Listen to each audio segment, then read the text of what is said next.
चलिए, ब्रह्मांड की संरचना है ना। इकोनॉमी में पहला टॉपिक क्या होगा? ब्रह्मांड की संरचना। लिखिए थोड़ा सा ब्रह्मांड के बारे में।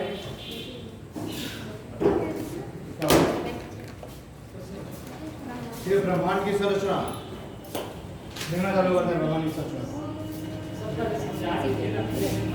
अच्छा देखने में तब मजा आएगा। संरचना में हमें देखना कि अधिकांश ब्रह्मांड किन चीजों से मिलकर बना हुआ है।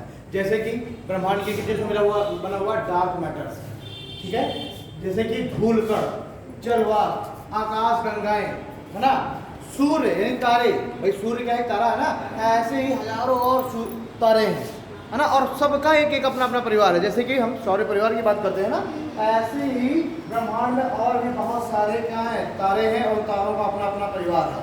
तो इन सब को मिला करके जो बना उसको कहते हैं ब्रह्मांड, ठीक है। तो ब्रह्मांड को हम इनफाइनाइट मानते हैं। जैसे हमारी आकाशगंगा है मिल्की वे, वैसे ही अन्य और आकाशगंगाएं हैं, ठीक है। तो इसमें अब देखो उसमें क्या समझाऊंगा मैं, ब्रह्मांड में और क्या समझाऊंगा, है ना। देखो भाई कुछ चीजें जो है लिखवाने लायक होती है, समझाने लायक कुछ होता नहीं है। देखिए ब्रह्मांड का निर्माण आकाशगंगाओं, ब्रह्मांड का निर्माण आकाशगंगाओं, खगोलीय पिंडों, ब्रह्मांड का निर्माण आकाशगंगाओं, खगोलीय पिंडों, धूलकण एवं गैस सहित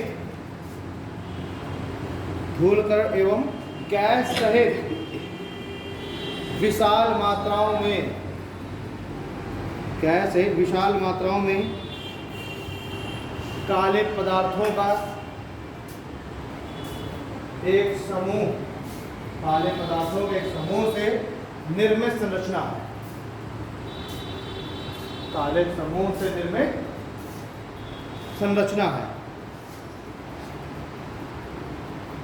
ठीक है। दूसरा लोग लिखिए, इस काले पदार्थ के संदर्भ में स्पष्ट सूचना का अभाव है। साइंटिस्ट ये तो कहते हैं कोई ब्लैक मैटर है, लेकिन ब्लैक मैटर है क्या, इसके बारे में स्पष्ट अभाव सूचना का। इस काले पदार्थ के बारे में स्पष्ट सूचना का अभाव है, परंतु इस बात का अंदाजा अवश्य लगाया जाता है कि वहाँ से किसी भी प्रकाश का परावर्तन, रिफ्लेक्शन, पर इस बात का अंदाजा अवश्य लगाया जाता है कि वहाँ से वो जो ब्लैक मैटर है, वहाँ से किसी भी प्रकाश का परावर्तन नहीं हो पाता,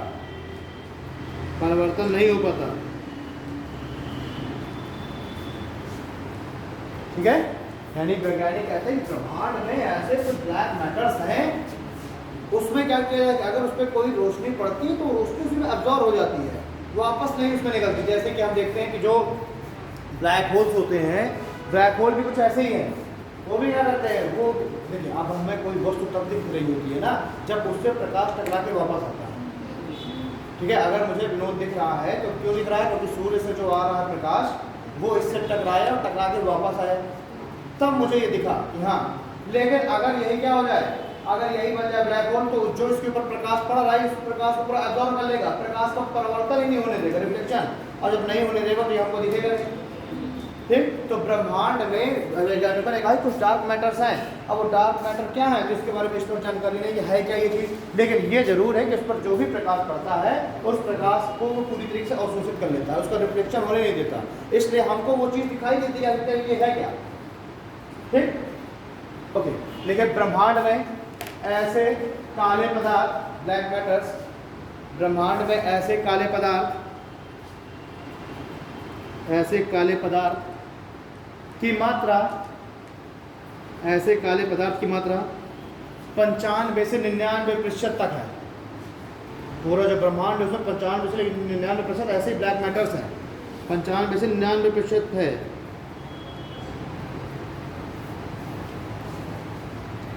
ठीक है, देखिए हमारे ब्रह्मांड में हमारे ब्रह्मांड में यदि सारे खगोलीय पिंडों को, हमारे ब्रह्मांड में यदि सारे खगोलीय पिंडों को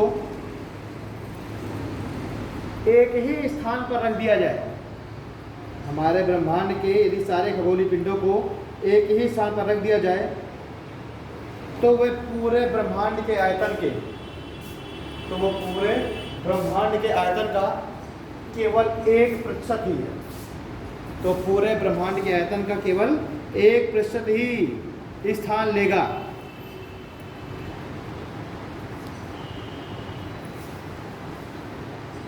ठीक है, तो भाई कहा गया कि जितने भी खगोलीय पिंड हैं, सूरज, ग्रह, ये सारे जो तारे वगैरह, इन सभी खगोलीय पिंडों को, भाई खगोलीय पिंड है ना सब, इन सभी को, जितने भी क्षुद्र ग्रह हैं एक्सेट्रा, सबको अगर एक जगह इकट्ठा करके एक जगह रख दिया जाए तो पूरे ब्रह्मांड के आयतन का मात्र 1% है, क्योंकि बाकी के 95 से 99% तो ब्लैक मैटर्स है।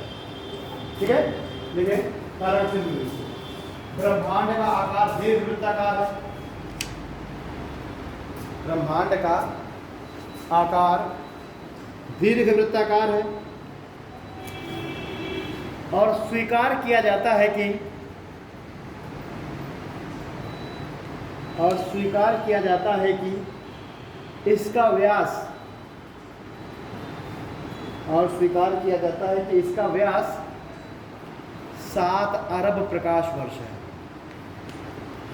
और विश्वास किया जाता है कि इसका व्यास 7 अरब प्रकाश वर्ष है। ठीक है, 7 अरब प्रकाश वर्ष का मतलब क्या है भाई? अगर इसका हमें व्यास निकालना है तो अगर हम किसी प्रकाश को हम छोड़ें, है ना, तो उसको 1 साल में जितना वो दूरी तय करेगा उसको कहा जाएगा 1 प्रकाश वर्ष। ठीक है ना, और सोचो 7 अरब प्रकाश वर्ष दूर है, प्रकाश वर्ष उसका क्या व्यास है। ठीक है, तो जरा सा लिख लेते हैं प्रकाश वर्ष, 1 प्रकाश वर्ष इज इक्वल टू 1 प्रकाश वर्ष, इसी के नीचे लिख लीजिए 1 प्रकाश वर्ष इज इक्वल टू प्रकाश द्वारा 1 वर्ष में तय की गई दूरी। 1 प्रकाश वर्ष इज इक्वल टू प्रकाश द्वारा 1 वर्ष में तय की गई दूरी। ठीक, तो ये जो है प्रकाश वर्ष आखिरकार क्या है? प्रकाश वर्ष खगोलीय पिंडों की दूरी मापने की इकाई है, मापक है ना, ये यूनिट है ना। और यूनिट क्या, अगर हमें 2 आकाशीय पिंडों के, खगोलीय पिंडों के बीच की दूरी मापनी है तो हम किलोमीटर में नहीं नापते, कितने किलोमीटर, हम नापते हैं प्रकाश वर्ष में। हमने एक खगोलीय पिंड से हमने प्रकाश को छोड़ा और वो प्रकाश जो है मान लीजिए 4 साल में जाकर के पहुंचा वहां पर, तो हमने क्या कहा कि इस एक एक्स जो पिंड है उससे वाई पिंड की दूरी 4 प्रकाश वर्ष है। ठीक है ना, और जो प्रकाश है उसकी जो स्पीड होती है वो होती है 3 लाख किलोमीटर प्रति सेकेंड। ठीक, यानी कि 1 सेकंड में प्रकाश कितने दूर जाएगा? 3 लाख किलोमीटर। 3 लाख किलोमीटर प्रति सेकंड क्या है? प्रकाश की चाल है। और सोचो 4 साल में वो एक ग्रह से दूसरे ग्रह पहुंच रहा है, एक्स से वाई पहुंच रहा है, तो कैलकुलेट कर लो 1 सेकंड में 3 लाख किलोमीटर, तो 1 दिन में कितना, तो 1 साल में कितना किलोमीटर हो गया, तो 4 साल में कितने किलोमीटर हो गया। अब मैंने क्या कहा कि जो ब्रह्मांड है उसका पूरा व्यास कितना है, एक छोर से अगर हम प्रकाश को छोड़े तो उसको 7 अरब प्रकाश वर्ष लग जाएंगे प्रकाश को इस कोने से उस कोने में जाने में। कैलकुलेट कर लो कितना किलोमीटर है व्यास। सोचो 1 सेकंड में 3 लाख किलोमीटर जा रहा है प्रकाश, और यहाँ पर 7 अरब प्रकाश वर्ष कह रहा है, यानी कि उसको 7 अरब साल लगेंगे प्रकाश को इस कोने से उस कोने में जाने में, 7 अरब, तब जाकर के ब्रह्मांड के कोने से दूसरे कोने में प्रकाश पहुंचेगा, है ना। तो ये जो है कैलकुलेशन का सब है। ओके, इसीलिए क्या कहा गया है ब्रह्मांड को? इनफाइनाइट। ठीक है ना। इसी तरीके से आकाशीय दूरी मापने की एक और इकाई होती है जो कि प्रकाश वर्ष से ज़्यादा बड़ी होती है। क्या होती है? पारसेक, है ना। तो ये अपन वो लिख लिया, प्रकाश वर्ष 1 साल में 1 वर्ष में प्रकाश द्वारा चली गई दूरी, है ना। दूसरा लिखे 1 parsec is equal to 1 parsec is equal to 3.6 प्रकाश वर्ष, यानी जो पारसेक है वो प्रकाश वर्ष से ज़्यादा बड़ी दूरी है। ठीक है, 1 पारसेक इज इक्वल टू 3.6 प्रकाश वर्ष। नीचे नोट डाल के लिख लीजिए, प्रकाश वर्ष एवं पारसेक दोनों ही प्रकाश वर्ष एवं पार्श्विक दोनों ही खगोलीय पिंडों की, प्रकाश वर्ष एवं पार्श्विक दोनों ही खगोलीय पिंडों की दूरी मापने की इकाई है। दोनों ही खगोलीय पिंडों की दूरी मापने की इकाई है।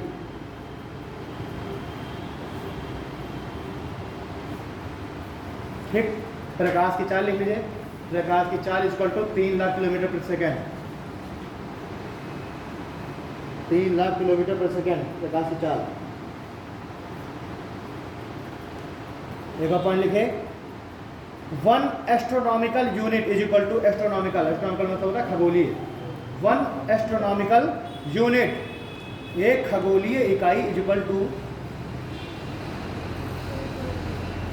एक astronomical unit is equal to सूर्य एवं पृथ्वी के बीच की औसत दूरी।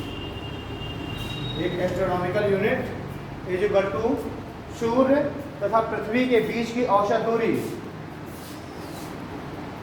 सूर्य तथा पृथ्वी के बीच की जो औसत दूरी होती है उसको भी एक मानक मान लिया गया है किसी भी ग्रहों के बीच की दूरी मापने का, है ना।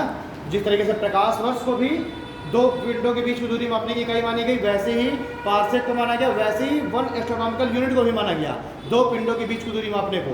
लेकिन एक एस्ट्रोनॉमिकल यूनिट कितना होता है, पृथ्वी से सूर्य के बीच की औसत दूरी। ठीक है, जो उपसौर अपसौर दोनों होते हैं ना, उनका एवरेज निकाल लिया था तो औसत दूरी। ठीक, अब पैराग्राफ चेंज करके लिखिए, इतने बड़े ब्रह्मांड की उत्पत्ति, पैराग्राफ चेंज करके, इतने बड़े ब्रह्मांड की उत्पत्ति कैसे हुई, इतने बड़े ब्रह्मांड की उत्पत्ति कैसे हुई, यह एक रहस्य का विषय है।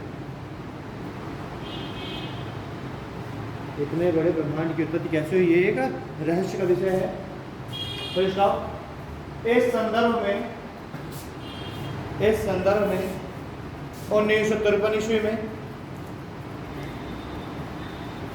इस संदर्भ में 1953 ईस्वी में जॉर्ज लेमेंटियर, ये है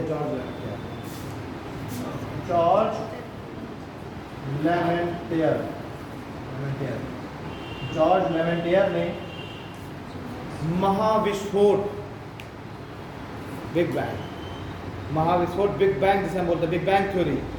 इस संदर्भ में 1953 में जॉर्ज लेमेंटियर ने महाविस्फोट, ब्रैकेट में लिखना बिग बैंग, के सिद्धांत की संकल्पना की। बिग बैंग के संकल्पना की, ये लिखो। इस संकल्पना में यह स्वीकार किया गया है कि, इस संकल्पना में यह स्वीकार किया गया है कि बहुत सारे, इस संकल्पना में यह स्वीकार किया गया है कि बहुत सारे कॉस्मिक पदार्थ, बहुत सारे कॉस्मिक पदार्थ, इस संकल्पना में स्वीकार किया गया है कि बहुत सारे कॉस्मिक पदार्थ पहले से ही मौजूद थे, बहुत सारे कॉस्मिक पदार्थ पहले से ही मौजूद थे तथा इन कॉस्मिक पदार्थों में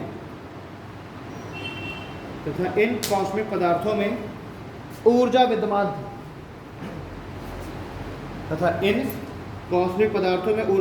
थी,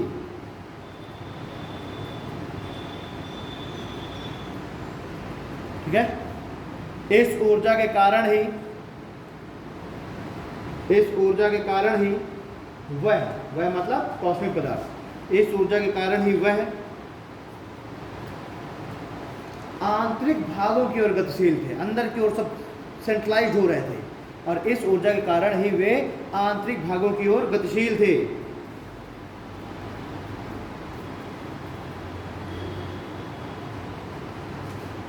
ठीक ना। ये जो कॉस्मिक पदार्थ है, इसका मतलब क्या है, ये कॉस्मिक पदार्थ है क्या, कॉस्मिक पदार्थ होता है क्या, तो कॉस्मिक पदार्थ है धूल कण, है ना, बहुत सारे अन्य जो आवेशित कण हैं, इनको कहा जा रहा है कॉस्मिक पदार्थ। ठीक है ना। तो ये क्या हो रहा है, ये जो कॉस्मिक पदार्थ हैं ये सब इस तरीके से हैं, मतलब महाविस्फोट सिद्धांत के बिग बैंग, ये सब इस तरीके से है, इन सब में है एनर्जी और ये सब अंदर की ओर क्या हो रहा है, गतिशील है। अब ये सब क्या है कि अंदर की ओर जाते चले गए, जाते चले गए, जाते, सब क्या है, इन चिपकते चले गए आपस में, डेंसिटी क्या बढ़ती चली गई, है ना, चिपकते चले गए और चिपकते चले गए सब आपस में, तो पूरा जो पूरा मैटर है वो एक छोटी, कहा जाता है एक छोटी कॉस्को की बॉल के बराबर हो गया, एक छोटी टेनिस की बॉल के बराबर हो गया। इतने ज़्यादा सब क्या हो गए, आपस में नज़दीक आ गए, है ना। और नज़दीक आने भाई एक ना एक तो लिमिट होगी ना डेंसिटी बढ़ने की, तो कहा जाता है एक बिल्कुल बॉल के बराबर हो गया और फिर उसमें क्या हुआ, विस्फोट हो गया, है ना। चार थे वो आवेशित थे और सब क्या है, वो सेटेलाइट होते चले गए, एक बॉल के बराबर सबसे इकट्ठे हो गए, पूरा ब्रह्मांड इतनी ज़्यादा उनमें वो हो गया, है ना, कंप्रेस हो गए वो, ठीक है। और बाद में फिर क्या हुआ, वो चूंकि मैटर क्या था, आवेशित थे, और बाद में उसको अचानक से क्या हुआ, विस्फोट हुआ। भाई तुम किसी चीज़ को दबाते चले जाओ, दबाते चले जाओ, दबाते चले जाओ, वो जब जितना दबेगा, जितना ज़्यादा आप कंप्रेस करेंगे, उसकी ऊर्जा भी तो बढ़ेगी दबाने में, ठीक है ना। अब तुम्हारे गाल में थप्पड़ मारा जाएगा तो क्या है, हाथ गाल के बीच में क्या कंप्रेशन ही तो हो रहा है, तभी तो उसके बाद देखो तुम्हारा गाल गर्म हो जाता है, ठीक।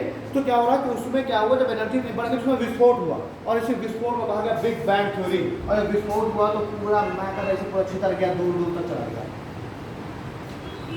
है ना। और यही क्या है, यही बन गया, ऐसे बन गया ब्रह्मांड, अलग अलग दूर दूर तक चीज़ें गई, वो सब ब्रह्मांड बन गई, जो ग्रह हैं सब दूर दूर बेघर के हो गए बिग बैंग की थ्योरी की तरह, ठीक है। तो कहाँ तक मैं लिखा था, और वो आंतरिक भागों की ओर गतिशील हो गए। आगे लिखो, ये कॉस्मिक पदार्थ, ये कॉस्मिक पदार्थ आवेशित, ये कॉस्मिक पदार्थ आवेशित गैस एवं धूल कण थे। ये कॉस्मिक पदार्थ आवेशित गैस एवं धूल कण थे,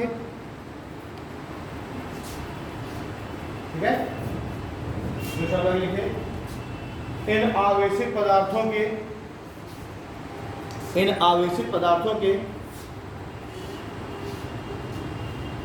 आंतरिक भागों की ओर, इन कॉस्मिक पदार्थों के आंतरिक भागों की ओर गतिशीलता के कारण, इन कॉस्मिक पदार्थों के आंतरिक भागों की ओर गतिशीलता के कारण केंद्र में ऊर्जा का संग्रहण हो रहा था, केंद्र में ऊर्जा का संग्रहण हो रहा था, और संग्रहित हो रही ऊर्जा के कारण, और संग्रहित हो रही ऊर्जा के कारण केंद्र का तापमान, और संग्रहित हो रही ऊर्जा के कारण केंद्र का तापमान इतना अधिक हो गया, ऊर्जा के कारण केंद्र का तापमान इतना अधिक हो गया कि एक बड़े विस्फोट की घटना हुई, और एक बड़े विस्फोट की घटना हुई, इसे ही बिग बैंग कहते हैं। एक बड़े विस्फोट की घटना हुई, इसे ही महाविस्फोट या बिग बैंग कहते हैं,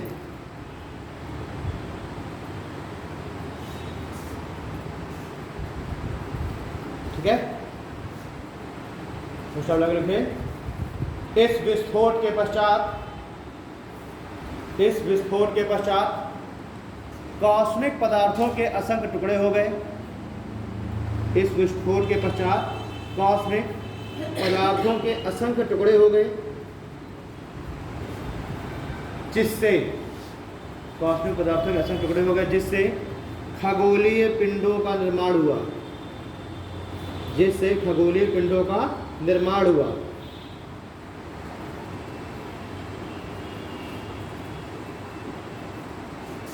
ठीक, पैराग्राफ चेंज करके लिखो, पैराग्राफ चेंज करके लिखे। इस सिद्धांत की जांच के लिए, जो बिग बैंग थ्योरी है, इस सिद्धांत की जांच के लिए NASA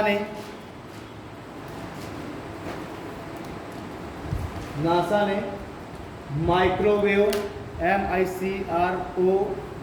MICROWAVE microwave anisotropy, microwave एमिस्ट्रॉपी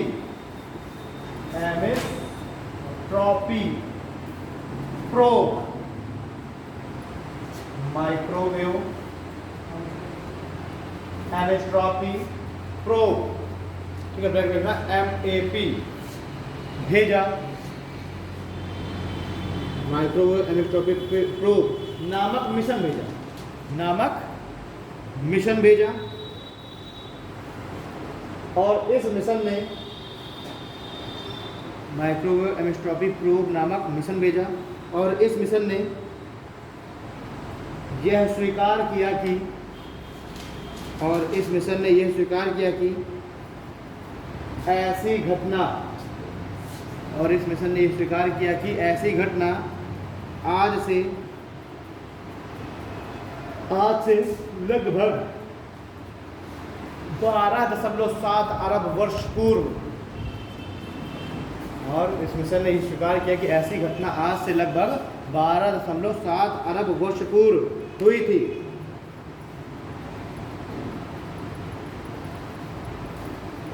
ठीक है, कुछ समय पहले तुमने देखा होगा 2013-14 के आसपास स्विट्जरलैंड में वैज्ञानिक जमीन के नीचे कुछ परीक्षण करने वाले थे। मेरे ख्याल 2012 जब बड़ा उड़ा था कि 2012 में महाप्रलय आने वाली है, दुनिया नष्ट हो जाएगी, है ना। तो उस समय जो वैज्ञानिक हैं पूरे विश्व के, वो सब स्विट्जरलैंड में यही प्रयोग कर रहे थे। जमीन के काफ़ी नीचे लेबोरेटरी बनाई गई थी और उसमें ब्रह्मांड की उत्पत्ति के विषय में जानने का प्रयास किया जा रहा था।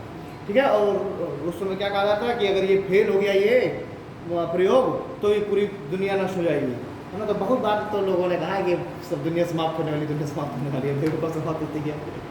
ठीक है, हाँ, वो तो जो है महाप्रलय और जो वहाँ सब, ठीक है। तो पैराग्राफ चेंज करके लिखिए, इस घटना के बारे में जानकारी एकत्रित करने के लिए, इस घटना के बारे में जानकारी इकट्ठा करने के लिए वैज्ञानिकों ने इस घटना के बारे में जानकारी एकत्रित करने के लिए वैज्ञानिकों ने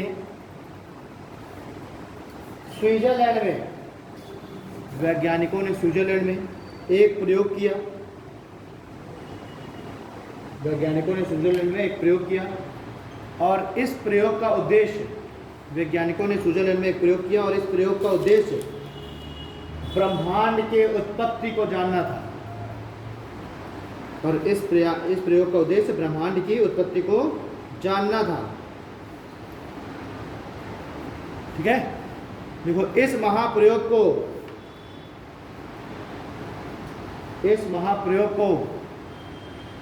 लार्ज हाइड्रोजन कोलाइडर, इस महाप्रयोग को large LARGE large hydrogen HYDROGEN large hydrogen collider COLLIDAR large hydrogen collider के नाम से जाना गया।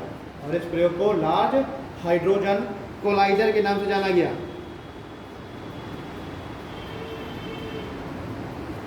ठीक है ना, ये जो प्रयोग हुआ इसको किस नाम से जाना गया? Large hydrogen collider. अच्छा, प्रयास तो हर साल महंगी होती है, वो सारी बात महंगी हुई थी, तो लोगों ने कहा कि वो वहाँ पर जो प्रयोग हो रहा है तो सब प्याज वहीं भेजी जा रही है, स्विट्जरलैंड, है ना। क्योंकि उस मशीन से, वो जो मशीन पृथ्वी के नीचे लगाई थी, उस मशीन से इतनी ज़्यादा ऊर्जा निकलेगी और प्याज क्या करती है, प्याज उस गर्मी को सोख लेती है, उस ऊर्जा को, है ना। तो लोग है, अपना सबका अलग अलग कॉन्सेप्ट है। तो प्याज इस तरह से महंगी हुई थी, 150-200 रुपये किलो तो पहुँच गई थी। और लोगों ने कहना क्या चालू कर दिया कि वो महाप्रयोग होने, पृथ्वी वो अगर फेल हो गया, पृथ्वी पूरी समाप्त हो जाएगी, तो पूरी दुनिया से पूरी जितनी प्याज हुई है सब वहीं मंगाया जा रहा है। और इससे वो मशीन है, और मशीन के चारों तरफ खूब ज़्यादा प्याज रख दी जाएगी, है ना, ऊपर नीचे पूरा प्याज भर दी जाएगी, ताकि उससे जो ऊष्मा निकलेगी, गर्मी निकलेगी, उसको प्याज सोख लेगी। तो हमारे जो भारतीय हैं, इंडियंस, उन्होंने इस कॉन्सेप्ट को लगाया था। और मतलब एक जस्टिफाई करना है ना कि प्याज की कीमत क्यों बढ़ी, है ना, तो जस्टिफिकेशन। अभी ऐसा मुद्दा है, कोई कह भी नहीं सकता सरकार से कि प्याज लाओ, सरकार क्या कहेगी कि जिंदा रहना ज़्यादा जरूरी है कि प्याज खाना ज़्यादा जरूरी है। ठीक है, तो ये एक उस समय बड़ा ट्रेंडिंग में चल रहा था कि इसीलिए प्याज बहुत महंगी है, सब प्याज हो जा रही है। ठीक है, तो लार्ज हाइड्रोजन कोलाइडर समझ गए, 2012 में ये हो रहा था, बिग बैंग थ्योरी की जानकारी के लिए। ओके, पैराग्राफ चेंज करके लिखिए, इस प्रयोग से इस प्रयोग से यह निष्कर्ष निकला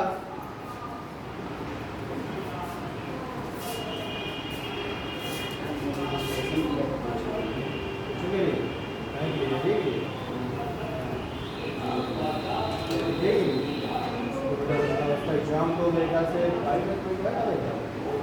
यही वाला जिसमें ये ना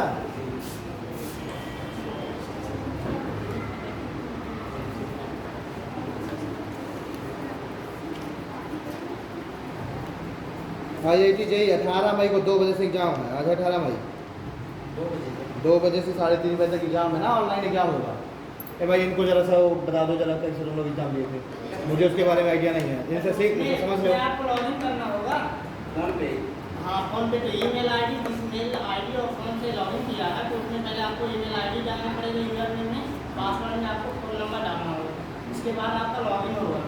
लॉगिन होने के बाद में एक ऑप्शन आए तो उसके लिए एग्जाम स्टार्ट होने वाला ऑप्शन आए, उस पर क्लिक करना होगा आपको, फिर आपका एग्जाम स्टार्ट होगा 2 बजे।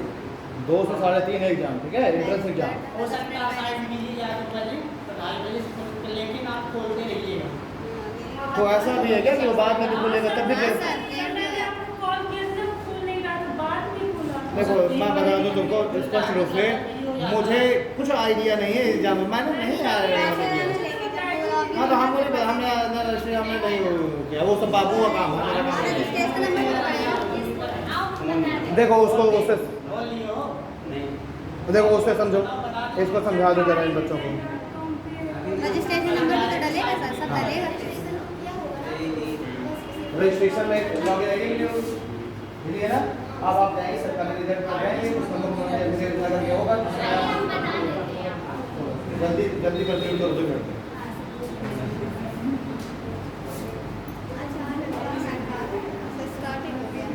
यूपीएससी वालों के साथ 21 तारीख को।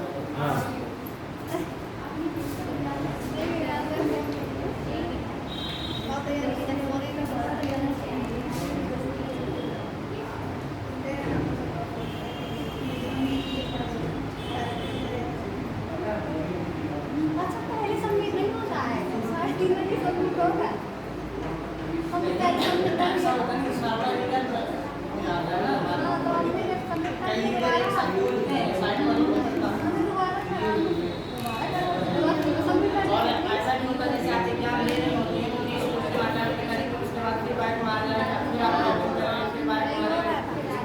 इतना ज़्यादा उसमें वो भाई मेरे का जो सॉफ्टवेयर है वो इतना बढ़िया डेवलप है नहीं, है ना। उसमें अचानक से बटन ज़्यादा पड़ जाता है तो वो जो है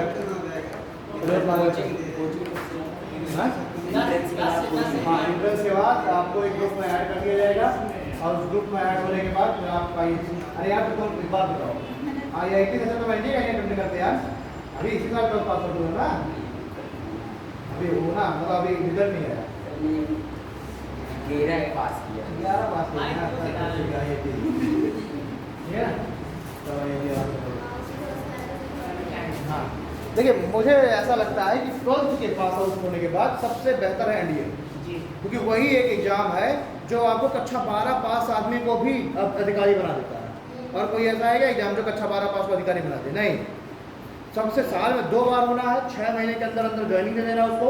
6 महीने अगर आपने मेहनत कर ली और अगर आपने एनडीए निकाल लिया तो पूरी लग सकता है, केवल 6 महीने की मेहनत। कक्षा 12 पास आप हुए नहीं कि अब 17 साल की उम्र में आप क्या बन गए, 17 साल की उम्र में आप अधिकारी बन गए। उसमें मैं नहीं जाता, मैं ना तो क्या SSB आदमी नहीं निकालता, SSB प्रेजेंट निकालता। मेरे एक स्टूडेंट है मानस अवस्थी, तो क्या बात कर रहे हो, उसमें SSB में तुमसे केवल वो ये नहीं, उनको अंग्रेज नहीं भर्ती करना, भर्ती उनको ये नहीं करना।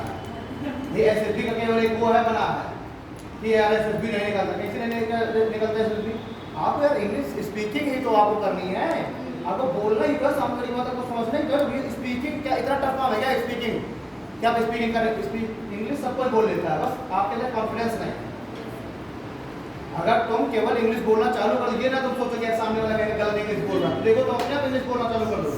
हमें ये लगता है कि यार हम इंग्लिश बोलेंगे तो सामने वाला कहीं ये ना कहेगा कि यार गलत इंग्लिश बोल रहा है। अब मैं बता दूं इंग्लिश स्पीकिंग में, तुम्हें एक बात बता दूं, इंग्लिश स्पीकिंग में कोई सेंटेंस नहीं होता इंग्लिश स्पीकिंग। अच्छा यूपी बोर्ड वालों ने ग्रामर में बहुत ध्यान दिया होता है, तो वो क्या करते हो, हर एक लाइन को बोलने से पहले वो सेंटेंस सही करने में लगे रहते हैं कि यार कहीं मैं हैज की जगह हैड ना लगा दूं, हैड की जगह विल ना लगा दूं। तो हम क्या करेंगे, जो हिंदी जो यूपी बोर्ड वाले हैं वो हर एक लाइन बोलने से पहले वो पहले में सेंटेंस बोलते और इस चक्कर में बोल नहीं पाते। आप देखिए जो भी इंग्लिश में बात कर रहा है बोल रहा है, तो देखो सेंटेंस तुम किसी अमेरिकन या ब्रिटिश को तुम देख लेना, उसको इंटरव्यू ये मिल जाएंगे तमाम, उसमें देखना मुझे HMR है कोई भी इनका वही नहीं है, लगा ही नहीं रहा है कोई, उसको सेंटेंस में कोई ध्यान नहीं है। तुम तुरंत भी गलती पकड़ लोगे, क्या ये कितना गलत बोल रहा है, क्योंकि तुमने ग्रामर को पढ़ रखा तो वे लग रहा है कि HMR यहाँ पर HMR लगना चाहिए, ये लगाया पड़ा है, लेकिन वो लोग ऐसे ही बोलते हैं। इंग्लिश स्पीकिंग में कोई सेंटेंस नहीं, सेंटेंस नहीं बनाते, बता रहा हूँ इंग्लिश स्पीकिंग में कोई सेंटेंस नहीं होता, केवल सेंटेंस यूपी बोर्ड वाला है बनाए हुए परेशान रहता है। CBSE वाले लड़कों को तुम देखो, CBSE वाले लड़कों को देखो इंग्लिश, अगर वो इंग्लिश ठीक ठाक उनका फ्लुएंट है इंग्लिश में, तो देखना कोई ग्रामर नहीं लगाएगा उनसे, तो मैं गारंटी से कह रहा हूँ एक CBSE बोर्ड वाले से तुम केवल प्रेजेंट पास्ट और फ्यूचर इन सब में कह देना कि सबकी जो हेल्पिंग वर्ब लिख दो कि कौन सा प्रेजेंट इंडेफिनिट है, कौन कौन नहीं लिख पाएगा, गारंटी है 100% गारंटी के लिए लिखवा के देख सकते हैं। तो इंग्लिश बोलना सबको आता है, बस क्या है कि हम लोग सेंटेंस को करेक्शन करने में लगे रहते हैं और नहीं बोल पाते। हिल स्टेशन तो मेरा स्टूडेंट है मानव सरस्वती, तो उसने प्रॉपर एंडिंग कोचिंग भी नहीं की। पिछले बार उसने एनडी निकाला, एसएसबी में दूसरे दिन बाहर हुआ, सितंबर अक्टूबर वाला एनडी निकाला, अभी 4-5 दिन पहले 5वें दिन में बाहर हुआ। केवल 5वें दिन विजुअलाइजेशन की क्लास थी, वो विजुअलाइजेशन वाला एसएसबी वाला सेगमेंट होता है, तो उसने उसकी प्रैक्टिस नहीं की थी। वो भी तो विशुद्ध हिंदी मीडियम है, ऐसी चोटी इतनी बड़ी रखता है, इतनी बड़ी चोटी रखता है वो, है ना। तो जो है 5वें दिन बाहर हुआ, और इस बार अप्रैल में जो एनडी हुआ फिर उसका निकल गया। तो उसने जिस दिन वो 5वें दिन एसएसबी में बाहर हुआ, उसके जस्ट अगले दिन अप्रैल वाले एनडी का रिजल्ट आ गया। तो बेंगलुरु से वापस आ, उसने मुझे मैसेज किया कि सर फिर से मेरा निकल गया है अप्रैल वाला, बताइए 5वें दिन बाद बाहर हो गया, अब तो मूड ही नहीं कर रहा। मैंने कहा इस बार तुम्हें एसएसबी करवाएंगे जैसे कराई जाए। तो अब इसको 1-1.5 महीना उसके साथ प्रॉपर लग के इस बार उसके एसएसबी निकलवाएंगे हराल में। हमें उसके साथ कम मेहनत करना है, क्योंकि उसको एसएसबी का पूरा नॉलेज है, 5 दिनों करके आया है। तो हमें उसके साथ अब उसको बस किस जगह पर वो कमज़ोर पड़ रहा है उसको हमें ट्रैक करना है, और इस बार उसकी सब्जी पूरी तरीके से लगेगी तो एक हमारा रिजल्ट हो जाएगा एनडी, है ना। और अगर हमें आवश्यकता महसूस हुई तो हम उसको कानपुर भेज देंगे। कानपुर में अरुण सर हैं जो लॉ मिलिट्री चलाते हैं, कानपुर के डिफेंस रिसर्च इंस्टीट्यूट है, उसके पास भेज देंगे 1 महीने के लिए। तो एसएसबी ऐसा नहीं है कि एसएसबी बहुत टफ है यार, भाई मेहनत ही तो लगती है, और यूपीएससी से कम मेहनत है उसमें। और बताओ बोलो ना, फीचर्स तो खैर रद्दी है हुआ है बिल्कुल, 3-4 साल में दे रहा है, ठीक है, 6 महीने में ट्रेनिंग दे रहा है, बहुत अच्छा 12 पास लड़का अधिकारी बना जा रहा है। अब सोचो 17 साल में जो लड़का अधिकारी बन गया, वो सोचो अपने रिटायरमेंट के समय कहाँ पर होगा, किस पोस्ट पे होगा, ये है। ओके स्टार्ट करें। तो मैंने भी एनडीए दिया हुआ था, और जो है एसएसबी से हम भी छपे हुए हैं, है ना। लेकिन उसके बाद फिर हमने अटेंड नहीं किया, फिर हमारा जो है टेक्निकल बैकग्राउंड की तरफ चला गया। तो ये चीज़ें तो हमने फिर एसएसबी को दोबारा हमने अटेंड नहीं किया, कि एसएसबी का एक हमने भी मान लिया था, नहीं एसएसबी निकलेगी नहीं हमसे।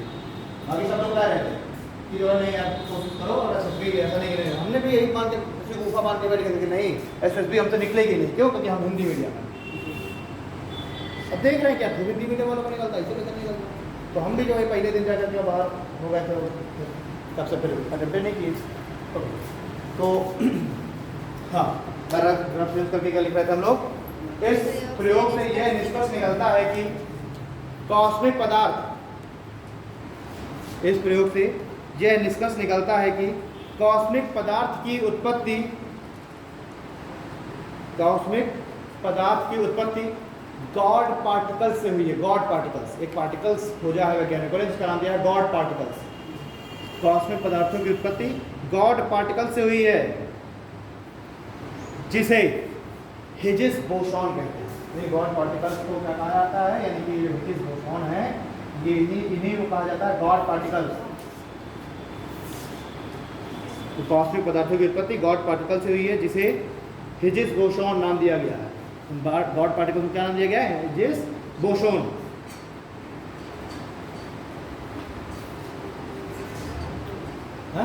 होगा तुम मुझे हमेशा कंफ्यूज क्या दिखा करते हो?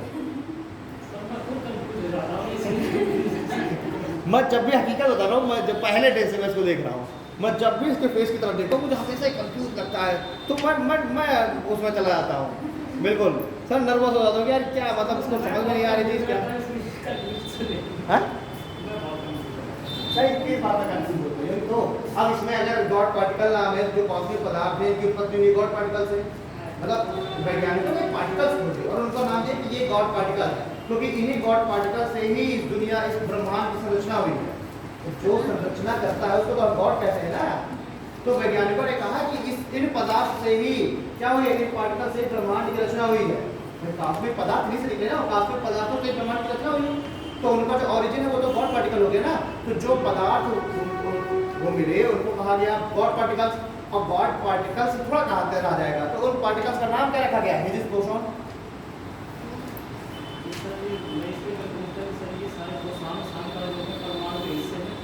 क्या क्या कौन?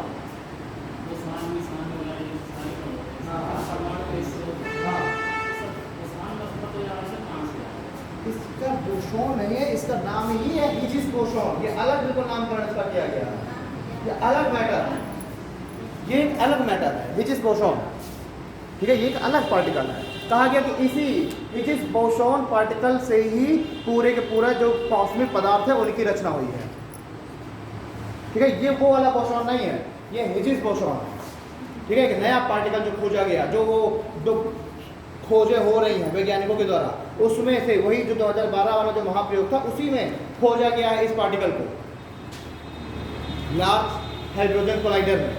उसमें इस मटेरियल को पाया गया कि हाँ यार ये मटेरियल है जो कि पूरे के पूरे ब्रह्मांड की रचना में जिम्मेदार है, ठीक है। तो ये अभी नया नया खोजा हुआ है ये पार्टिकल, ठीक है। पैराग्राफ चेंज करके लिखिए इस सिद्धांत के लिए, इस सिद्धांत के संदर्भ में, इस सिद्धांत के संदर्भ में दो विचारों को अधिक मान्यता दी गई है। इस सिद्धांत के संदर्भ में दो विचारों को अधिक मान्यता दी गई है। पहला लिखिए, पहला विचार, ब्रह्मांड का विस्तार अनंत नहीं है, ठीक है। तो ब्रह्मांड के संदर्भ में दो विचार रखे गए हैं। पहला, ब्रह्मांड का विस्तार अनंत नहीं है, फुल स्टॉप। एक सीमा के बाद ब्रह्मांड का विस्तार रुक जाएगा, एक सीमा के बाद ब्रह्मांड का विस्तार रुक जाएगा और पुनः बची हुई ऊर्जा के कारण,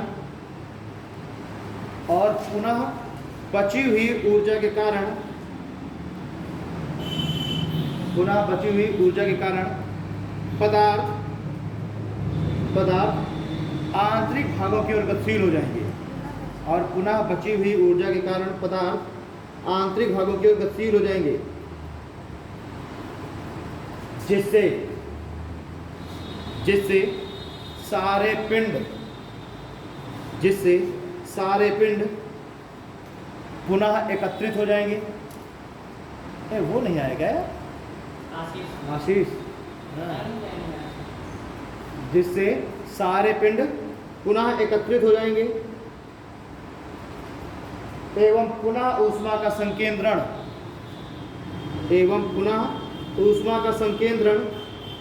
केंद्र में हो जाएगा, और पुनः ऊष्मा का संकेंद्रण केंद्र में हो जाएगा, और एक बार फिर विस्फोट होगा, और पुनः ऊष्मा का संकेंद्रण केंद्र में हो जाएगा। और जब ऊष्मा का संकेंद्रण केंद्र में हो गया फिर वही क्रिया दोहरा हो जाएगी, और पुनः ऊष्मा का संकेंद्रण केंद्र में हो जाएगा, और एक बार फिर विस्फोट होगा और एक नए ब्रह्मांड की उत्पत्ति होगी, और एक बार फिर विस्फोट होगा और एक नए ब्रह्मांड की रचना होगी। ये पहला विचार था ना। अब दूसरा विचार देखो। प्रथम विचार था, दूसरा पॉइंट है, दूसरा विचार लिखिए। एक अन्य विचार के अनुसार एक अन्य विचार के अनुसार तारे, एक अन्य विचार के पश्चात तारे अपनी मृत्यु के पश्चात, तारे अपनी मृत्यु के पश्चात ब्लैक होल, ब्लैक होल को कहते हैं हिंदी में कृष्ण छिद्र, तारे अपनी मृत्यु के पश्चात ब्लैक होल या कृष्ण छिद्र में परिवर्तित हो जाते हैं। ब्लैक होल या कृष्ण छिद्र में परिवर्तित हो जाते हैं और धीरे धीरे जब मृत तारों की संख्या बढ़ेगी और धीरे धीरे जब मृत तारों की संख्या बढ़ेगी, हर एक मृत तारा ब्लैक होल बन जाएगा ना, और धीरे धीरे जब मृत तारों की संख्या बढ़ेगी तो ब्लैक होल आपस में जुड़ जाएंगे तो ब्लैक होल आपस में जुड़ जाएंगे तो ब्लैक होल आपस में जुड़ जाएंगे। और सोचिए, जब एक ब्लैक होल कहीं पर होता है उस पर अगर प्रकाश देखें, ब्लैक होल दिखाई नहीं देता, ब्रह्मांड में ब्लैक होल है और वो दिखाई नहीं देता।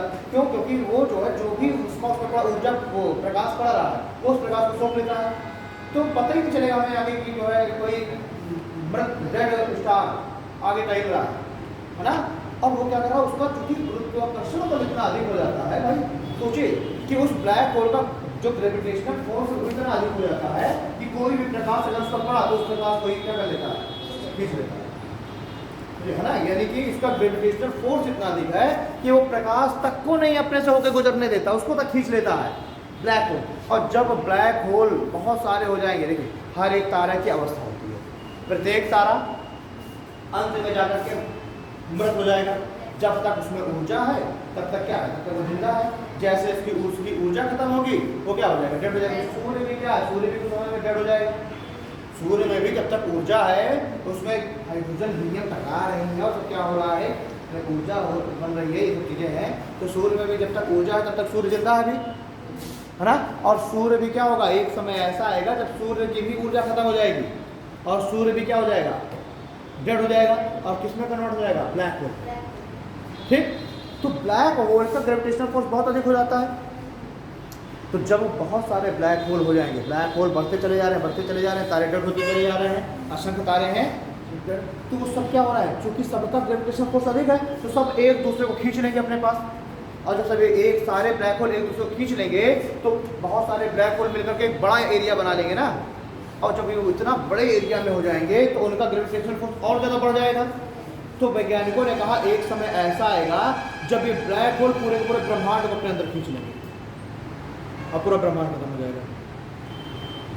ठीक है, दो संकल्पनाएं हैं ब्रह्मांड के लिए। ब्रह्मांड की उत्पत्ति संबंध में दो संकल्पनाएं। एक तो ब्रह्मांड अभी बिग बैंग थ्योरी हुई, पार्टिकल्स टूटे, दूर गए, कहीं से खगोलीय पिंडों का निर्माण किए।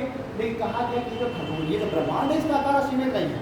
कुछ खगोलीय पिंड हैं जिनके पास अभी भी ऊष्मा बची है और वो क्या करेंगे, वो फिर अंदर की ओर गतिशील हो जाएंगे, फिर अंदर की ओर गतिशील हो गए और अंदर के गतिशील होने पर आपस में मिलते चले जाएंगे खगोलीय पिंड और उनके जो कॉस्मिक पदार्थ, और उनके अंदर अभी भी ऊष्मा है ना, और उष्मा बढ़ते बढ़ते वो फिर से क्या हो जाएगा, एक बॉल की तरह हो जाएंगे वापस से, और एक बार फिर से वो टूटेंगे। और टूटेंगे तो ये पुराना वाला ब्रह्मांड चूंकि सब टूट चुका था ना, तो पुराना वाला ब्रह्मांड खत्म हो जाएगा, तो नए ब्रह्मांड की उत्पत्ति होगी। ठीक है, ब्रह्मांड की उत्पत्ति के संबंध में ये संकल्पना है। दूसरी संकल्पना कि तारे जब डेड होते चले जाएंगे तो तारे सब आपस में जुड़ जाएंगे, ब्लैक होल, और वो ब्लैक होलों का ग्रेविटेशनल फोर्स इतना अधिक हो जाएगा कि पूरे के पूरे ब्रह्मांड को अपने अंदर खींच लेंगे और ब्रह्मांड खत्म हो जाएगा। ठीक है, तो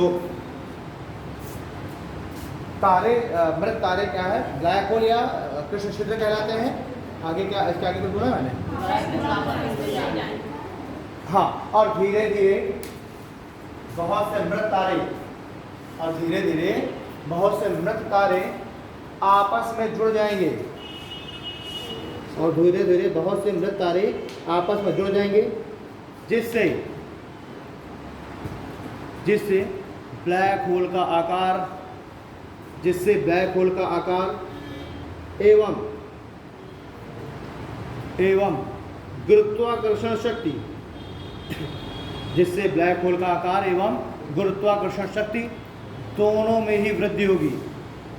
जिससे ब्लैक होल का आकार एवं गुरुत्वाकर्षण शक्ति दोनों में ही वृद्धि होगी। और अब ये आकाशगंगा सहित अन्य खगोलीय पिंडों को आकाशगंगा सहित अन्य खगोलीय पिंडों को स्वयं में समाहित कर लेंगे, स्वयं में समाहित कर लेगा।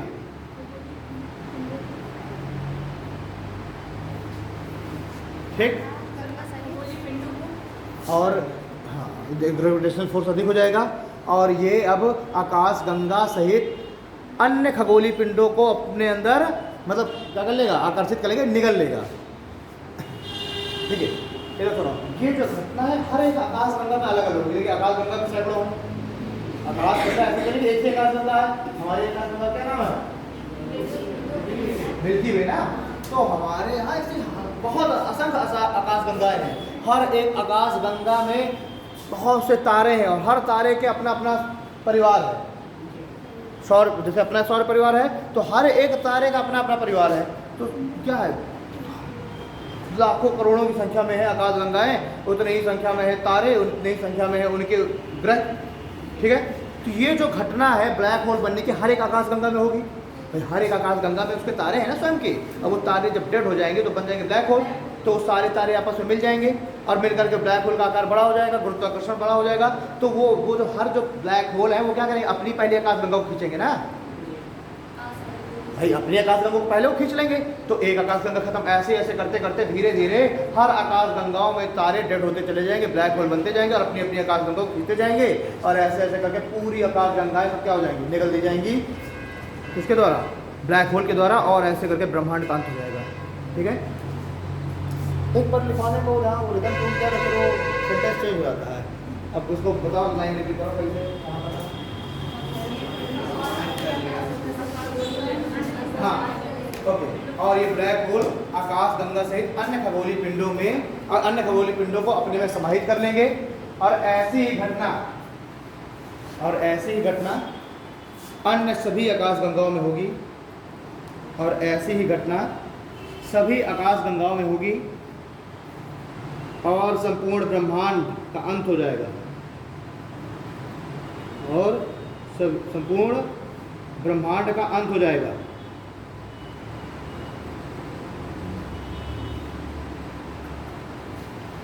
ठीक है ना।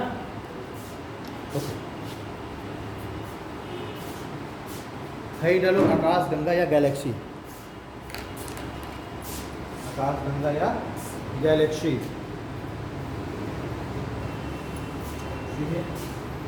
आकाशगंगा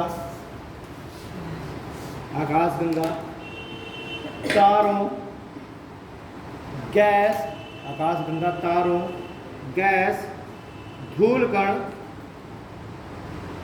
तथा काले पदार्थों की मौजूदगी से बनी है। हेलो, 15 तो एक आप ठीक है। आज से मिलकर आकाशगंगा बनी होती है। देखिए हमारे ब्रह्मांड में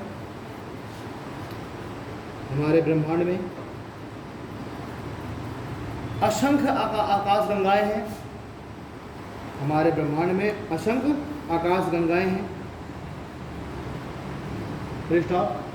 आकार की दृष्टि से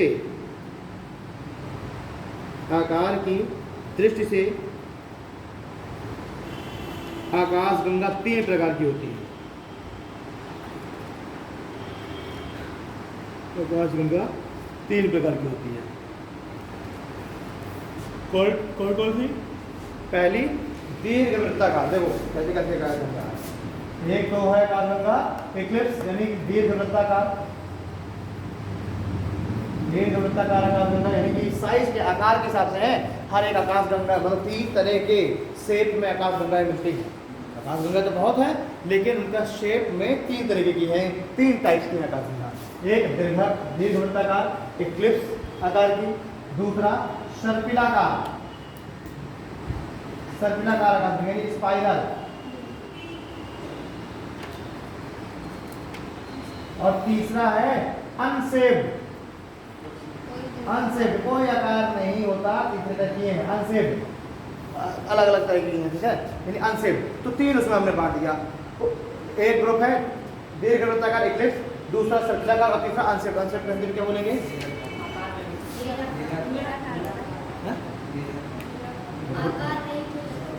आकार रहित, ठीक है। ये क्या बोल रहा है? वृत्ताकार, क्या बोल रहे हो? निराकार का मतलब तो कोई आकार ना होना, ऐसा थोड़ा इसका कोई आकार नहीं है। तो निराकार तुम्हारा इस समय धर्म पढ़ते पढ़ते इसको जो है, हाँ वो धर्म पढ़ते पढ़ते इसके अंदर निराकार, ठीक है। निराकार मतलब कोई आकार नहीं, यहाँ पूरा अनसेप्ड, किसी भी तरीके की हो सकती है, ठीक है। तो आकाशगंगा 3 तरीके की हो गई, ठीक है जी। लो भाई पानी पिलाओ, मैं देख लो।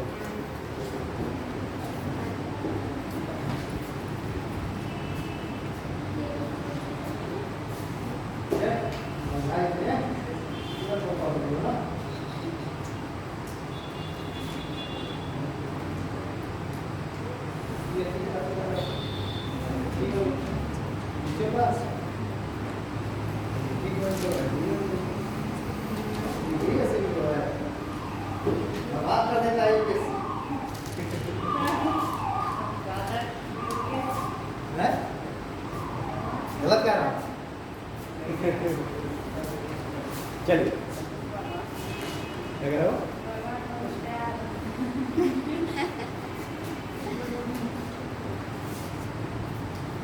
ओके, तो आकाशगंगा दीर्घवृत्ताकार, सर्पिलाकार एंड अनसेप्ड। देखो प्रत्येक आकाशगंगा में असंख्य तारे,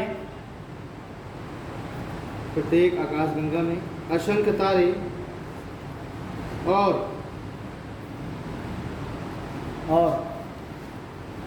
अन्य खगोलीय पिंड होते हैं। प्रत्येक आकाशगंगा में अनेक तारे और अन्य खगोलीय पिंड होते हैं। पहला है डालो दीर्घवृत्ताकार आकाशगंगा।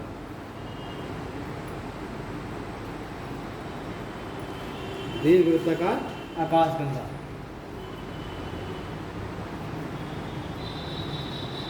ठीक है।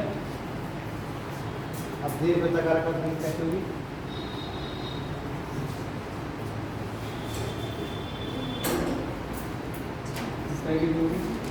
इसमें क्या, आकाशगंगा में बहुत सारे तारे हैं। जो भी न्यू स्टार होता है, समझना कैसे हम स्टारों के एज का निर्धारण करते हैं। हर एक आकाशगंगा में बहुत सारे तारे हैं, और वो सब तारे क्या है? सूर्य।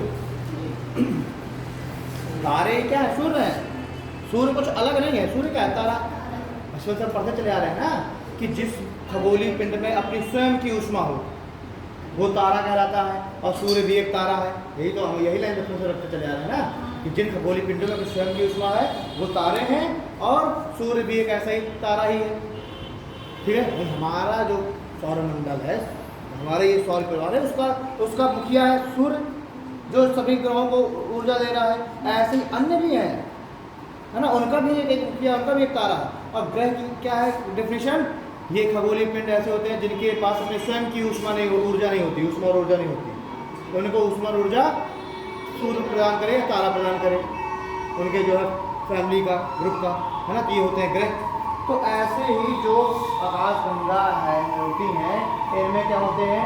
कुछ न्यू स्टार होते हैं, ये सब के लिए है पॉइंट है ना, और कुछ ओल्ड स्टार होते हैं। अब कैसे पता चलेगा न्यू स्टार कौन है, कैसे ओल्ड स्टार? तो जिन स्टार में हाइड्रोजन की मात्रा ज़्यादा हो वो क्या होते हैं? New star. और ऐसे स्टार जिनमें हीलियम की मात्रा ज़्यादा हो वो क्या होते हैं? ओल्ड स्टार, ठीक है। हाइड्रोजन और हीलियम ही क्या होते हैं? जब आपस में टकराते हैं तो आपस में टकरा करके क्या होता है? भारी मात्रा में ऊर्जा निकालते हैं। दूसरी चीज़, जब ये क्या होते हैं, मतलब देखिए एक चीज़ क्या होती है, हाइड्रोजन प्लस हाइड्रोजन, जो दो टकराए, टकराने के बाद क्या बना दिया ये हीलियम, हीलियम बना और ऊर्जा भी निकली। उसी तरीके से एक जब हीलियम का क्या होता है विखंडन होता है तो किसमें कन्वर्ट होता है, दो हाइड्रोजन निकलते हैं, दो हाइड्रोजन निकले और उससे भी क्या हुआ ऊर्जा निकली। ये है संलयन, ये है विखंडन, संलयन और विखंडन। तो ये क्या हो रहा है कि ऊर्जा की इससे क्या होगी, ऊर्जा निकलेगी और विखंडन के तुलना में जो संलयन है उसमें ऊर्जा ज्यादा होगी। विखंडन के तुलना में संलयन में ऊर्जा ज्यादा, यानी कि ये जो है संलयन जो हो रहा है इसमें ऊर्जा ज्यादा निकलती है, ठीक है ना। तो लिख लो यही ये चीज ही लिख लो ऐसे ही, न्यू स्टार हाइड्रोजन की मात्रा थे, ओल्ड स्टार हीलियम की मात्रा थी।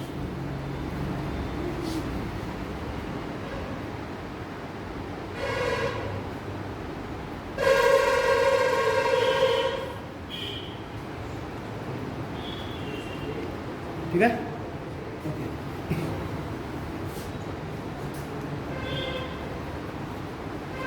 और इसको लिखो, तारों में के पास जो ऊर्जा आ रही है तारों के पास वो इससे आ रही है संलयन के द्वारा। ये तारों में ऊष्मा, तारों में ऊष्मा संलयन, तारों में ऊष्मा हाइड्रोजन के संलयन 1s2 + 1s2 = 2h4 हाइड्रोजन के संलयन से प्राप्त होती है।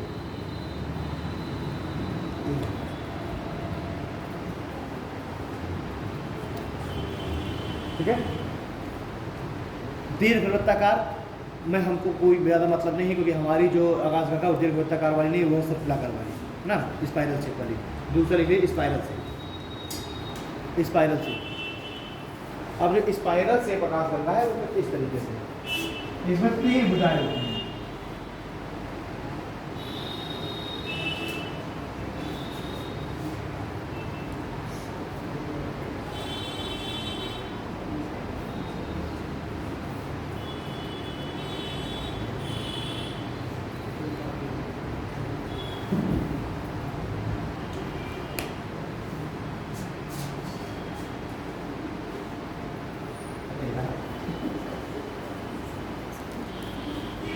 इस तरीके की होती है स्पाइरल शेप वाली, ठीक है। इसमें क्या है, 3 भुजाएं हैं।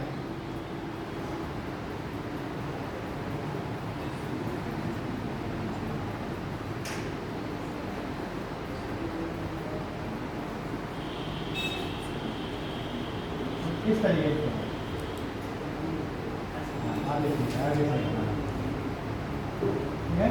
स्पाइरल शेप आकाशगंगा कुछ इस तरीके की होती है, यानी इसमें 3 इसकी क्या है बाजुएं हैं, 3 भुजाएं हैं इसमें।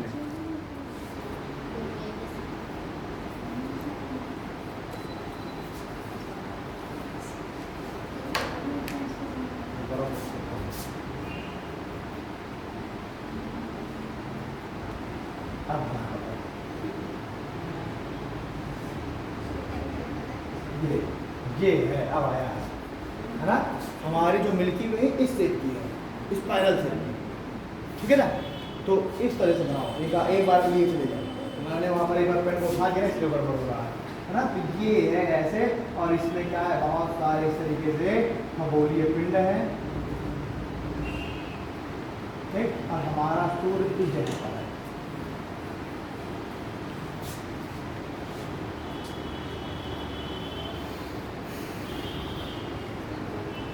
ठीक है।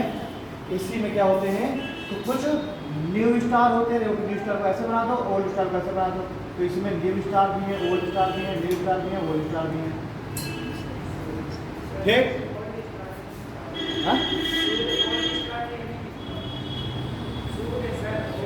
सूर्य ओल्ड स्टार है, सूर्य में हीलियम की मात्रा इस समय बहुत ज़्यादा है। तो सूर्य अपने वृद्धावस्था में है भैया, वो लगभग 1.5-2 करोड़ साल में खत्म हो जाएगा, मर जाएगा, उसकी ऊर्जा खत्म हो जाएगी 1.5-2 करोड़ साल बाद, ठीक है ना। तो सूर्य अपनी वृद्धावस्था में चल रहा है, तो हीलियम की मात्रा बहुत अधिक है। जब कोई भी तारा अपनी वृद्धावस्था में पहुंचने लगता है तो वो रेड जाइंट बन जाता है, रेड जाइंट, लाल धागा, यानी उसका जो कलर है वो लाल होने लगता है। सूर्य का कलर लाल हो गया है, सूर्य किसमें कन्वर्ट हो चुका है, रेड जाइंट, ठीक है ना।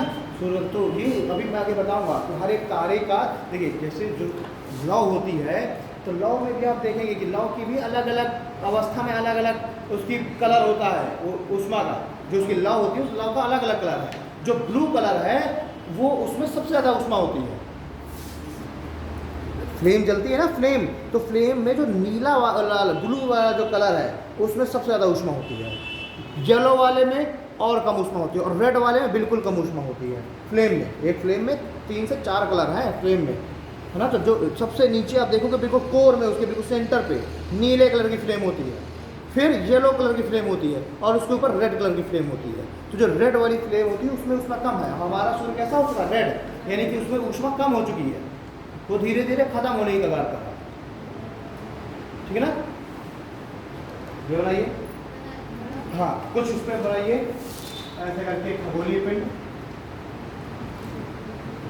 इधर बना बनाइए सूर्य, ठीक है, सूर्य इधर भुजा बना है और सूर्य के नीचे बनाइए खगोलीय पिंड।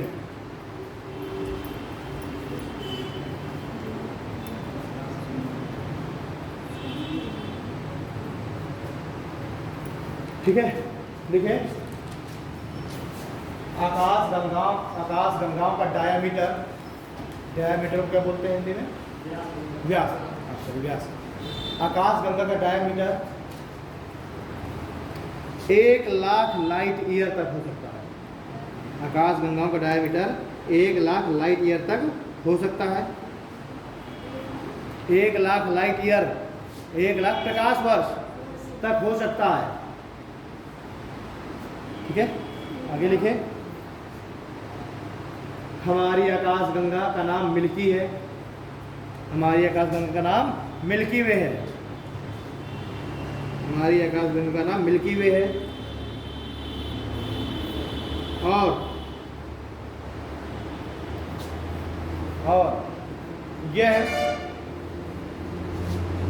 और यह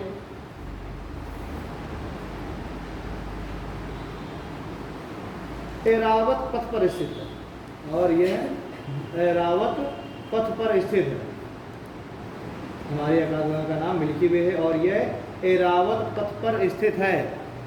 ठीक है, और सुनिए, अभी तक हम सोचे इस तरह की असंख्य आकाशगंगा हैं। हमारी स्टडी अभी तक जानते हो कहाँ तक पहुंची है? हमारी आकाशगंगा की केवल एक ब्रांच है बस। जो हमने अभी तक इतनी स्टडी जो की है ना सभी देशों ने मिल करके, तो और तो ब्रह्मांड छोड़ दोगे। हमारी जो आकाशगंगा है, हमारी आकाशगंगा के भी ये इस एक ब्रांच तक, क्योंकि हमारी आकाशगंगा 3 ब्रांच है। ठीक है, तो हमारी मिल्की वे की भी एक ब्रांच जिसमें हमारा सूर्य है और हमारे सौर परिवार के अन्य ग्रह हैं। ठीक है, तो लिख लीजिए वर्तमान तक में ब्रह्मांड के संदर्भ में हमारा अध्ययन, वर्तमान में ब्रह्मांड के संदर्भ में हमारा अध्ययन अभी तक सिर्फ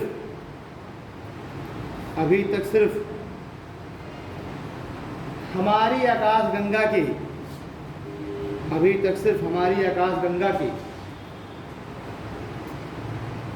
एक ब्रांच तक, एक शाखा तक ही हो सका है।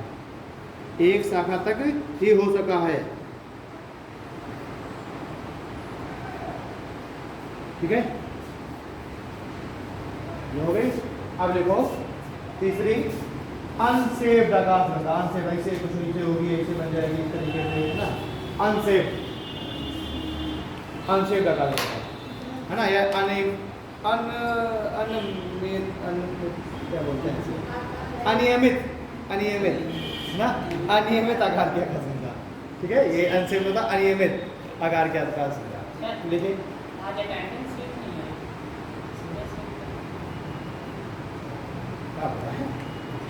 अनियमित आकार की आकाशगंगा सुबह रफीक सकते जो तुम लोग नहीं हनुमान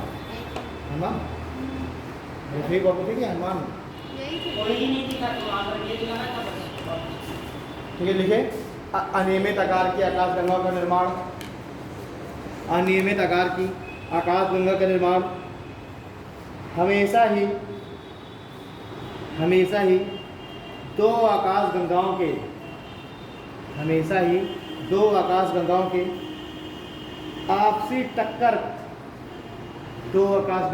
आपसी टक्कर के परिणाम स्वरूप होता है। दो आकाश गंगाओं की आपसी टक्कर के परिणाम स्वरूप होता है। ठीक है, देखो सामान्यता दो आकाश गंगाओं के आपसी टक्कर के परिणाम स्वरूप होता है। सामान्यता सर्पिलाकार आकाश गंगाओं के टक्कर से, सामान्यता सर्पिलाकार आकाश गंगाओं के टक्कर से अनियमित आकार की आकाश गंगा बनती है। अनियमित आकार की आकाश गंगा बनती है। समानता सर्पिलाकार आकाश गंगाओं के आपसी टक्कर से अनियमित आकार की आकाश गंगा बनती हैं।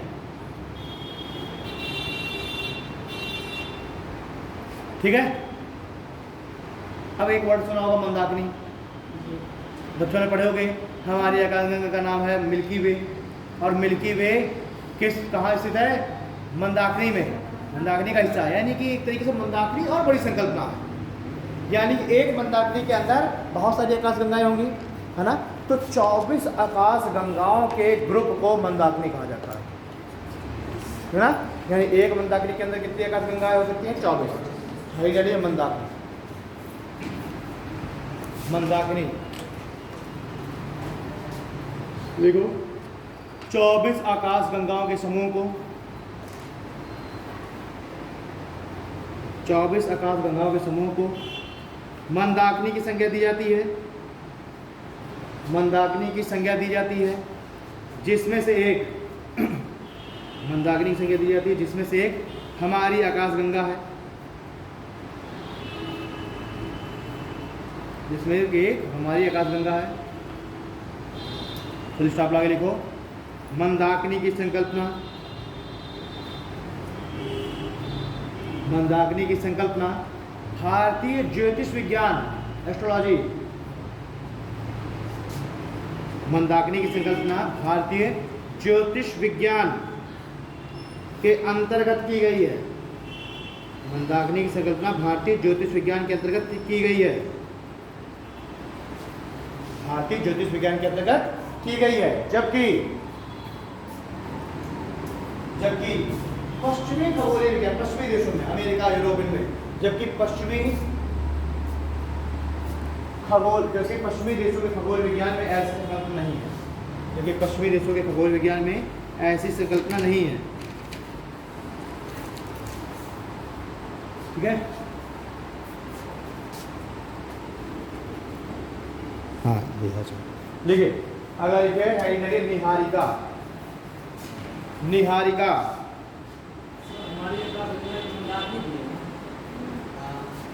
हमारी जो आकाश गंगा है वो मंदाकिनी में स्थित है। मंदाकिनी क्या है? मंदाकिनी बड़ी संकल्पना है और इसके अंदर 24 आकाश गंगा इस तरह की होंगी। हो सकता है कि कुछ सर्पिलाकार हो, कुछ अनशेप्ड हो, कुछ परवलयाकार, दीर्घवृत्ताकार हो, है ना। ऐसी करके 24 संकल्पनाओं को मिलाकर के एक मंदाकिनी का निर्माण होगा।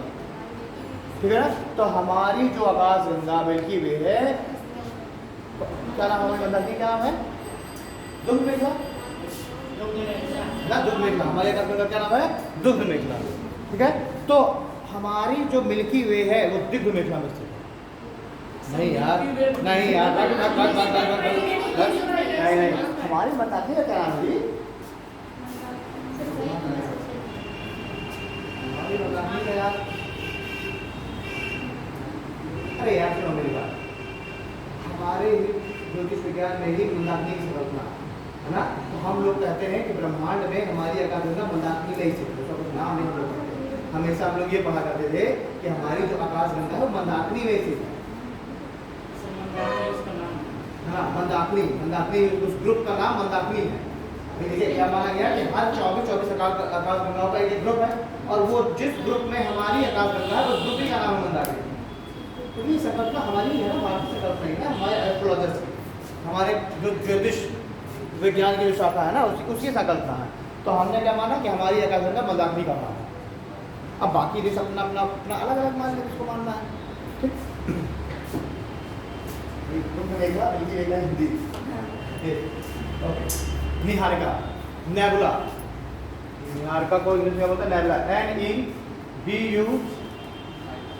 NEBULA, LEA, नेबुला, इसे बोलते हैं नेबुला, लेकिन स्पेलिंग LEA है, NEBULAE,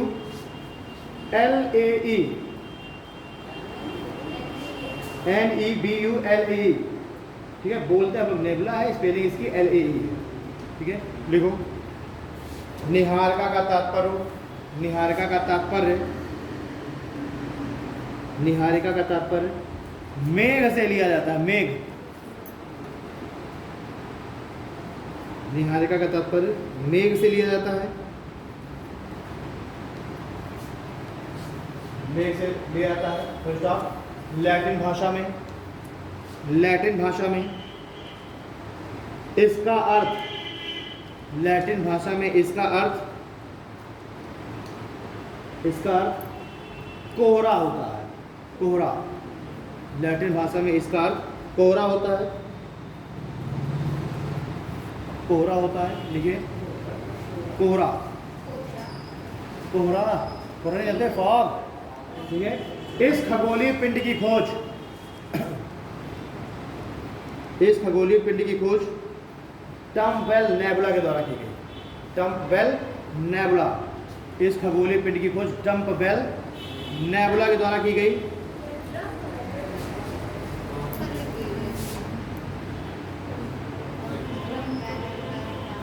टम्पवेल नेबुला, टम्पवेल नेबुला के द्वारा की गई, और इन्हीं के नाम पर, और इन्हीं के नाम पर यह पिंड नेबुला कहलाया, और इन्हीं के नाम पर यह पिंड नेबुला कहलाया, ठीक है। देखिए, इस बादल में, भाई नेबुला किसको कहा गया है, नेबुला यानी निहारिका, मेघ हो ना, मेघ मतलब बादल, ठीक है। और कुछ ने क्या कहा लैटिन भाषा में, इसका मतलब होता है, नेबुला का मतलब होता है कोहरा, ठीक है, ओके। तो इस बादल में धूलकण, इस बादल में धूलकण, हाइड्रोजन, हीलियम तथा कुछ चार्ज्ड गैस, आवेशित गैस तथा कुछ चार्ज्ड गैस मौजूद होते हैं, चार्ज्ड गैस मौजूद होते हैं, चार्ज्ड गैस मौजूद होते हैं, और इस बादल का घनत्व तो अन्य से अधिक होता है, यानी नेबुला क्या है, नेबुला एक तरीके से बादल, चार्ज्ड गैस मौजूद होती है और इसका घनत्व तो अन्य बादलों से अधिक होता है,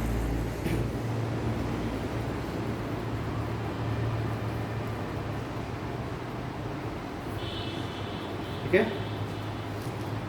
आगे लिखिए, क्या पैराग्राफ चेंज कर लो, देखो, घनत्व की अधिकता के कारण ही, घनत्व डेंसिटी की अधिकता के कारण ही, घनत्व की अधिकता के कारण ही प्रकाश की किरणें, प्रकाश की किरणें वहाँ से परावर्तित हो रही होती हैं, घनत्व की अधिकता के कारण ही प्रकाश की किरणें वहाँ से परावर्तित हो रही होती हैं, जिससे यह काफ़ी चमकदार होती हैं। तो निहारिका से टकरा के जो प्रकाश की किरणें वापस आ रही हैं वो क्या होती हैं, बहुत चमकदार होती हैं, जिससे वह काफ़ी चमकदार होती हैं, जिससे वह काफ़ी चमकदार प्रतीत होती हैं, ठीक है। आगे देखिए, निहारिका अलग अलग आकृति में भी दिखाई देती है, निहारिका अलग अलग आकृति में भी दिखाई देती है, जैसे फूल, फूल, मानव, कैट आई एक्सेट्रा। निहारिका अलग अलग आकृतियों में भी दिखाई देती है, फ्लावर, ह्यूमन, कैट आई एक्सेट्रा। पैराग्राफ चेंज करिए। भाई निहारिका और कुछ नहीं है, क्या है, बादल है, चार्ज्ड बादल है, जिसमें चार्ज्ड गैसें हैं, हाइड्रोजन है, हीलियम है, और जिनका घनत्व बहुत अधिक है। ऐसे ही जो मेघ है, बादल है, यही क्या कहलाते हैं,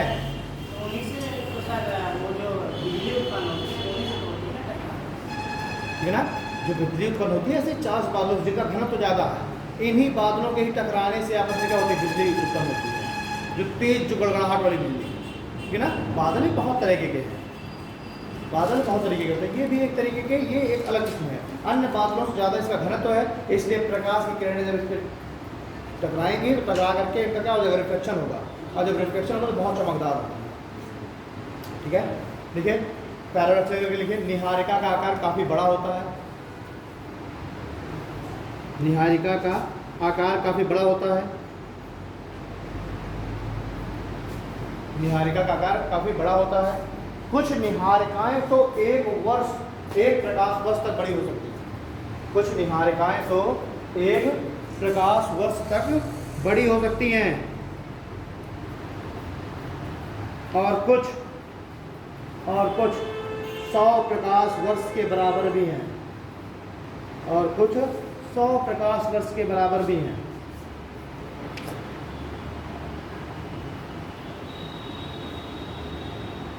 फिर पैराग्राफ चेंज करके लिखो, हमारी आकाशगंगा में सबसे चमकीली निहारिका, हमारी आकाशगंगा में सबसे चमकीली निहारिका ओरियन है। ओरियन है, हमारी आकाशगंगा में सबसे चमकीली निहारिका ओरियन है, तथा कुछ अन्य निहारिकाएं ओरियन हमारी आकाशगंगा में सबसे चमकीली निहारिका ओरियन है, तथा कुछ अन्य निहारिकाएं हेलिक्स HELIX हेलिक्स, कैट्स आई आदि हैं। भाई निहारिका में सबसे चमकीली देख लिया, और कौन है, हेलिक्स और कैट्स आई है। ठीक है, फुल स्टॉप लगे लिखिए। वहीं हमारी आकाशगंगा की सबसे बड़ी निहारिका, सबसे ज़्यादा चमकीली तो हमने ओरियन लिख लिया, और सबसे बड़ी निहारिका एंड्रोमेडा है। एंड्रोमेडा, सबसे बड़ी निहारिका एंड्रोमेडा, ANDROMEDA एंड्रोमेडा है। एंड्रोमेडा है, क्या है, एंड्रोमेडा है। ठीक है, तो सबसे चमकीली हमने देख लिया ओरियन, सबसे बड़ी एंड्रोमेडा है। लेकिन हाँ एक चीज़ देखो कि सबसे जो ये बड़ी निहारिका है एंड्रोमेडा, ये हमारी आकाशगंगा में नहीं है, ये है एंड्रोमेडा आकाशगंगा। ठीक है, हमारे आकाशगंगा में सबसे चमकीली है स्पाइरल। ठीक है, चमकीली में तो स्पाइरल है। ठीक है, लेकिन जो बड़े की बात की गई कि सबसे बड़ी निहारिका कौन सी है, तो है एंड्रोमेडा। और एंड्रोमेडा जो है ये केवल आप ये याद रखिए, कभी याद है सबसे बड़ी निहारिका कौन सी है, एंड्रोमेडा। किस आकाशगंगा में है, किस आकाशगंगा का भी नाम एंड्रोमेडा, हमारी आकाशगंगा नाम मिल्की वे, वैसे ही एंड्रोमेडा आकाशगंगा में एंड्रोमेडा निहारिका है, और ये भी एक स्पाइरल आकाशगंगा है। एंड्रोमेडा भी स्पाइरल सिस्टम का है। ठीक है, आज यहीं तक रखेंगे, बाकी कराते हैं। ठीक है, बोल नहीं, थैंक यू।